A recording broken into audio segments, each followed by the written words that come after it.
Hello guys, I'm Eneino, a former challenger ADC, and today I will explain you what's the difference between Berserk Greaves and Glutinous Greaves and which one you will prefer to play as an ADC. Starting by checking only the gold efficiency of the two items, we can check that Berserk Greaves are 150% gold efficient.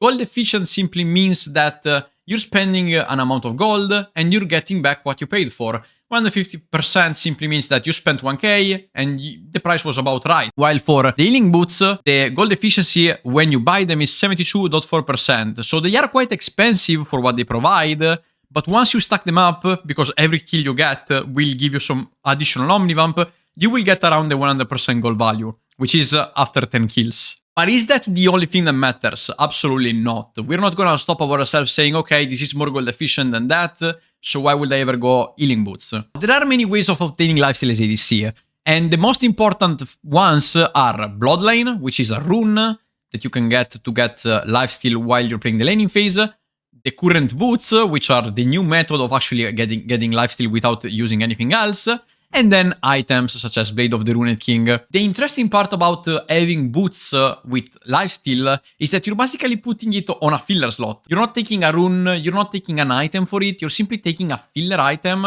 that's gonna basically fix your lifesteal problem.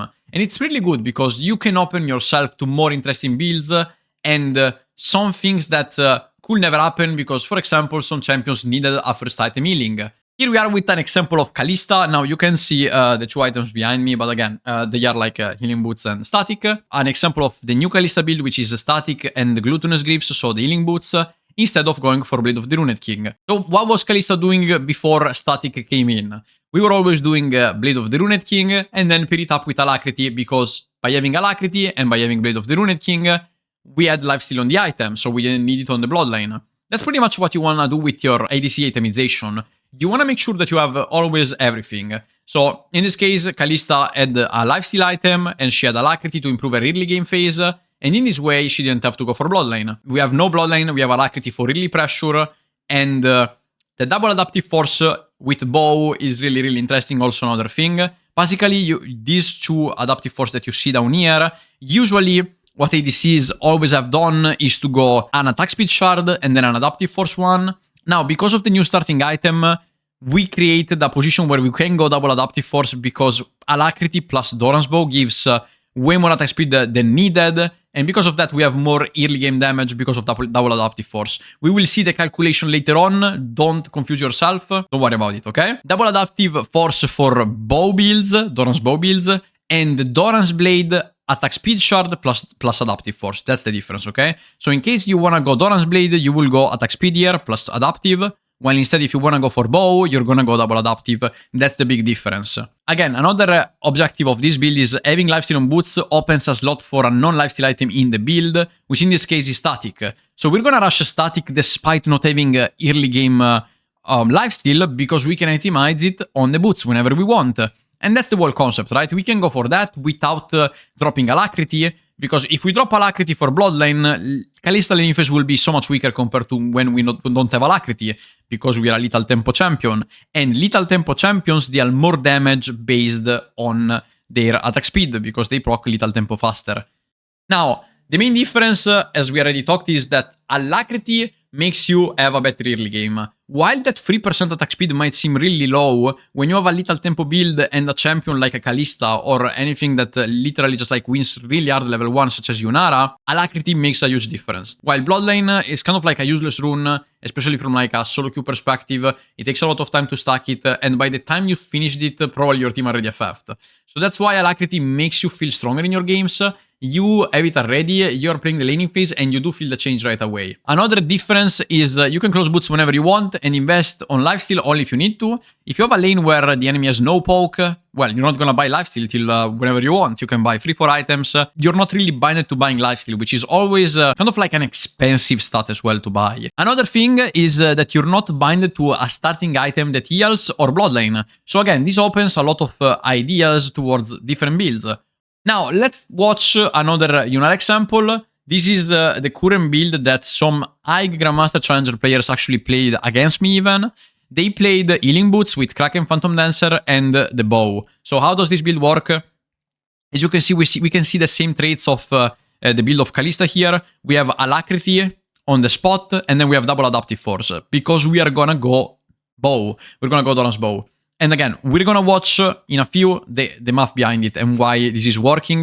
But just know that if you wanna go bow, double adaptive force plus Alacrity is the play, and we will watch it in a few. Back in the time, if you had a bad matchup where you needed healing, you would have said, okay, I'm not gonna go Kraken, I'm gonna go Blade of the Runed King. But now with the healing boots, you can simply say, okay, I have a bad matchup, I'm gonna delay Kraken a bit, get the healing boots if I need to, and I'm gonna be fine in the laning phase at least. So again, instant lifesteal compared to having Bloodline and just like losing the lane, going out of the lane, having the lifesteal when you don't need it. That's the complete difference, right? Now, let's watch the normal Yunara build that usually everyone does. And as you can see, the main difference is that we have the Shard of Attack Speed and Bloodline. What we know, at least from a statistical perspective, is that Bow is weaker without Alacrity because you have less attack speed, and so little tempo champions are hitting less consistently. Having Bow plus Alacrity gives you a lot of attack speed more compared to Doran Blade, and that's the whole difference. Bloodline takes a lot of time to stack, so even if you have lifesteal, in reality you don't have it at all. You need the Bloodline to stack up, it's way longer compared to Alacrity. Alacrity, you're stacking it insanely fast. Bloodline takes an hour and a half to actually be closed, because again, lifesteal is kind of like a huge statistic for Riot Games in this game. It's expensive, you need to obtain it, it's really hard.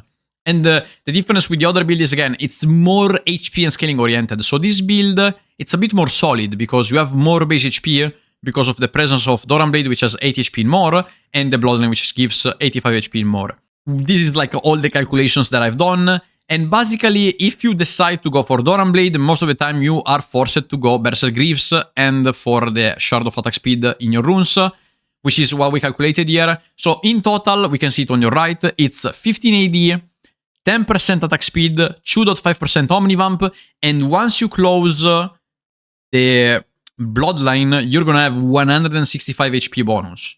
Now, let's watch how much it is with Bow, right? The total calculation here, you can check and you can see if I made any mistake, but I've did it multiple times and it's always the same number. The total AD that you will have with this build, of course, we don't count the boots in this case. Like, we're not counting the boots statistics. We're just like putting them for you to understand that Doran's Blade plays with Berserk Greaves, and instead Doran's Bow plays with the healing boots, right? So when you're starting out with Doran's Bow, those are like your starting statistics. Instead of what you see on the right, you're gonna have 18 AD, 18% attack speed, 1.5% Omnivamp. And just check the difference, right? There's a huge difference from a damage perspective at level 1. We have 3 AD more, we're talking about 3 AD, and 8% attack speed. That's massive for level 1, especially when you're a little tempo champion. That means that you're gonna stack your little tempo almost twice as fast because of that 8%. So the DPS increase is crazy high, but do keep in mind you're gonna have 8 HP less in the laning phase and 85 HP less later on because you have no Bloodline. In conclusion, Healing Boots plus Bow works really well with little tempo champions, despite having a bit less HP. You are proccing little tempo more and you're dealing more damage. In the end, what matters as ADC is to kill the enemies faster. Even if you have a bit less HP, but you're training it off with damage, it's actually a really good deal. And that's why a lot of people decide to start playing this build. And the second conclusion is that Doran Bow remains the most consistent buy for non-lethal tempo champions, compared to Bow, which increases your DPS by a lot.